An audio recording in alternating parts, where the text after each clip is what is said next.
So the 2026 Medicare physician fee schedule is packed with updates. Some are subtle, some are game changing. Today, I'm going to cut through the noise and share the 5 biggest opportunities I see for 2026, why they matter, and how you can prepare. So first up is remote monitoring. So remote monitoring is um, getting an overhaul. For years, the rules around remote patient monitoring and remote therapeutic monitoring have been very rigid. You had to capture 16 days of data before billing, and the time requirements were very clunky.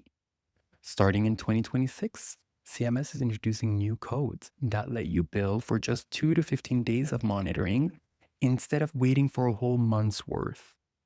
They're also cutting the clinical time threshold down to 11 to 20 minutes.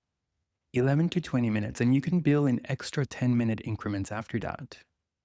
So this matters because remote care just became a more billable, more profitable service. For clinics, this means you can finally get paid for shorter targeted patient engagements. I want you to think post-op follow-ups, chronic care check-ins, even brief adherence coaching. For startups, it's a golden opportunity to design services around these shorter billing windows and help providers capture the revenue without friction. If you've been on the fence about investing in RPM or RTM, this is your sign. Let's move to behavioral health. Advanced Primary Care Management, otherwise known as APCM, was introduced recently as a way to structure primary care payments. So in 2026, CMS is layering in optional add-on codes. And these optional add-on codes will allow that primary care to bill for behavioral health or collaborative care services in the very same month as your APCM services. This matters because it allows a more sensical, integrated, whole person approach because you can bill providing behavioral services the same time as you're providing your primary care services. Clinic owners with primary care service lines can now add mental health professionals onto their team or contract with a digital therapeutic platform and actually get paid for it. Startups in behavioral health now have a clear pathway to partner with practices and help them expand their offerings. If you've ever wanted to blend mental health into primary care, but the billing just didn't make sense before, you weren't alone. But 2026 now changes that equation. Third, this is a very interesting one, value-based care being incentivized. So number 3 is the money question. After years of cuts, CMS is finally offering a real bump. Across the board, services go up about 2.5%. On top of that, providers in qualifying alternative payment methods, aka APMs, get another 0.75 percentage boost in their reimbursement.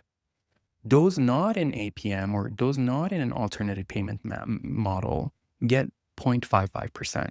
So as you could see on the screen here. So that may sound small, but it really does add up. So roughly 3.8% increase for those in alternative payment methods. And everyone else gets 3.6% increase. So what's happening is that CMS is sending a loud message. Can you hear them? They're saying value-based care is where the future lies. If you've been hesitant about joining an ACO or a specialty model, seeing this should be a financial nudge to take the leap. Clinic owners, run the numbers. Would that extra percentage plus some potential shared savings offset the risk? Do some modeling and see, how about startups? Startups, this is your chance to support providers in the transition with analytics, risk management, population health tools. The system is rewarding those who step into value, and that's refreshing to see. Fourth, so digital therapeutic expansion and telehealth services. Let's talk about these. CMS is expanding its horizons here. They're considering coverage for digital mental health services and digital mental health devices, starting with ADHD.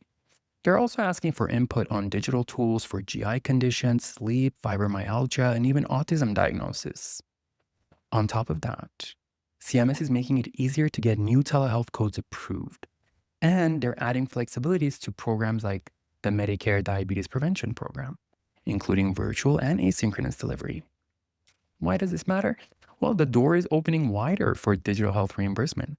For clinics, this is the time to invest in telehealth infrastructure and implement workflows that can flex as these codes come online. For startups, it's an invitation. If you're building digital therapeutics, chronic care apps, AI-driven tools, CMS is signaling they want you in the ecosystem. We're moving beyond emergency telehealth towards permanent, scalable, reimbursable digital care. The outpatient shift. This is a big one, pretty big one. CMS is now changing how it calculates practice expense values. So this is relevant to those who either work in the space or have some kind of business in ASC, ambulatory surgical centers. Because what's happening is that CMS is changing how it calculates practice expense values. Because so many doctors now work for hospitals, they're no longer assuming hospital-based physicians also maintain their own offices. So the result? Higher reimbursement for office-based procedures, lower for hospital or facility-based procedures. And he goes further. CMS is starting a 3-year plan to phase out the inpatient-only list. In 2026, 285 musculoskeletal surgeries, hips, knees, the bread and butter of orthopedics, can now be reimbursed in outpatient settings. They're also adding more than 500 procedures to the ASC covered list. Why it matters? Why does it matter? Well, because hospitals lose their monopoly on certain surgeries. Clinics that can safely handle these cases stand to gain.